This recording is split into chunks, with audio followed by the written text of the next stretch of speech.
नाज़रीन करम अस्सलाम वालेकुम।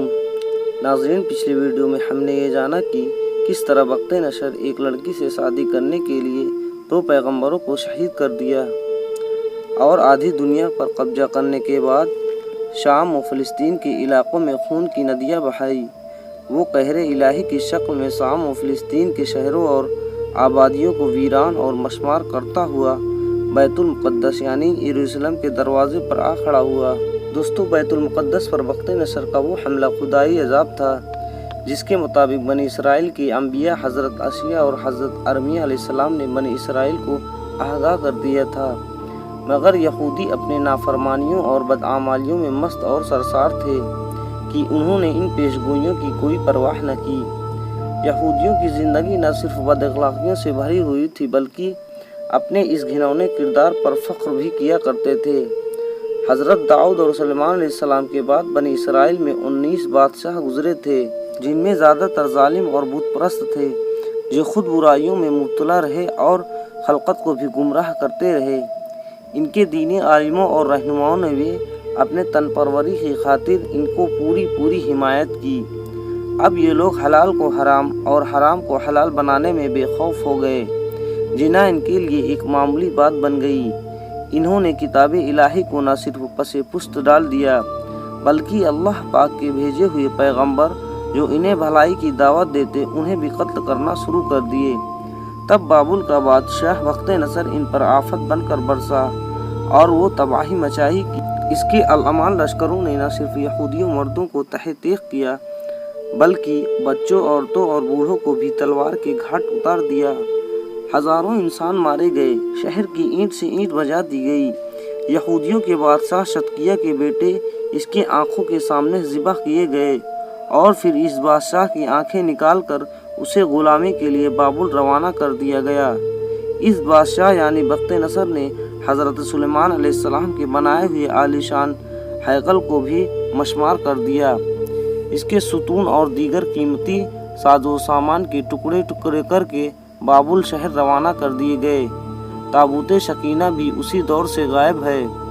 अल्लाह के भेजे हुए मुक़द्दस किताब यानी तौरेत के तमाम नुस्खे जला दिए गए। शहर के ईंट से ईंट बजा देने के बाद वक्त नशर तमाम यहूदियों को इंतहाई जालिमाना तरीके से हक़ा कर अपने शहर बाबुल ले गया और उन्हें गुलामी की तोप पहना दिए गए।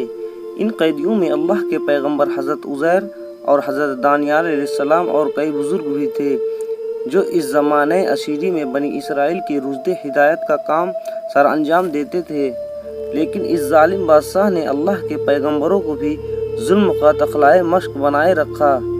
वक्त नसर ने बाबुल में सोने की एक मूर्ति बनवा रखी थी और रियाया को हुक्म दे रखा था कि हर शख्स उसे सजदा करे।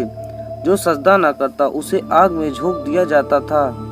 चुनांचे एक खुदा पर यकीन रखने वाले कई अफराद इस बादशाह के हाथों शहीद हुए। इंसानी जान की इस बादशाह के नज़दीक कोई अहमियत न थी। जब हालात गज़ब में होता तो मुल्क के तमाम दानिशवरों तक का सर कलम करने का हुक्म जारी कर देता, अंबिया अलैहिस्सलाम की तज़हीह में तौहीन करता।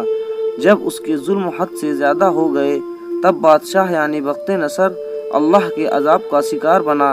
बाइबल में शामिल हज़रत दानियाल अलैहिस्सलाम के सहीफ़े में इस अजाब के तफसीलात यूँ मिलते हैं। बादशाह ने एक मरतबा ख्वाब देखा जिसकी ताबीर दरियाफ्त करने के लिए उसने हज़रत दानियाल अलैहिस्सलाम को अपने महल में तलब किया।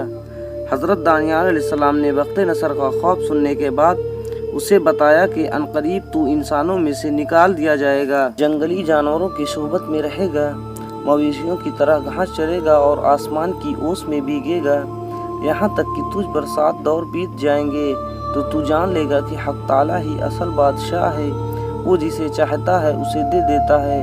तकरीबन 12 महीने बाद वो बात मनवन उसी तरह पूरी हुई कि एक दिन बादशाह वक्त नसर अपने महल की छत पर टहल रहा था और अचानक एक पुलसिरात बीमारी का शिकार हुआ।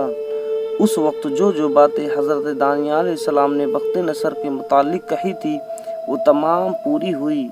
वो इंसानों में से निकाला गया। उसने मवेशियों के मानंद घास खाई।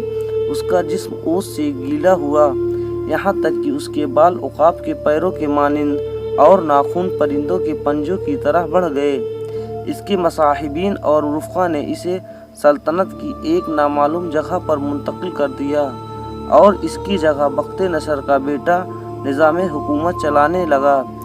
اس عجیب و غریب اور پراسرار بیماری کے دوران بخت نصر نے 7 سال گزار دیے، یہاں تک کہ اس بادشاہ کی عقل ٹھکانے آ گئی اور یہ حضرت دانیال علیہ السلام اور بنی اسرائیل کے خدا کا احترام کرنے لگا۔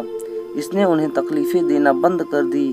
کتاب دانیال میں یہ باتیں بخت نصر کے حوالے سے بیان ہوئی ہیں، لیکن قمران کے گاروں سے ملنے والی تحریروں اور دیگر محققین کی رائے کے مطابق یہ واقعہ بادشاہ بخت نصر کے ساتھ نہیں بلکہ اس کے بعد بننے والے بادشاہ نبونید کے ساتھ پیش آیا، جو بنی اسرائیل کے عام لوگوں اور ان کے برگزیدہ بزرگوں پر بے پناہ ظلم و ستم نتیجے میں ایک پراسرار بیماری کا شکار ہوا، اور اس نے جنگلی جانوروں کے ساتھ رہنا اور مویشیوں کے مانند گھاس کھانا شروع کر دیا تھا، اور اس بادشاہ کو لوگوں سے دور صحرائے عرب کے ایک قدیم شہر تیمہ میں چھپا کر رکھا گیا۔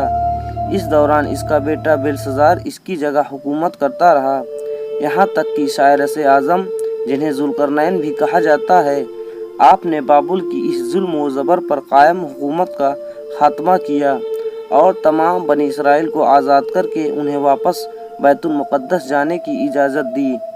اس واقعے سے ہمیں سبق یہ ملتا ہے کہ اللہ پاک ظالم کو چاہے وہ جتنا ہی طاقتور کیوں نہ ہو، اس دنیا میں ہی اس کو ظلم کا بدلہ دے دیتا ہے۔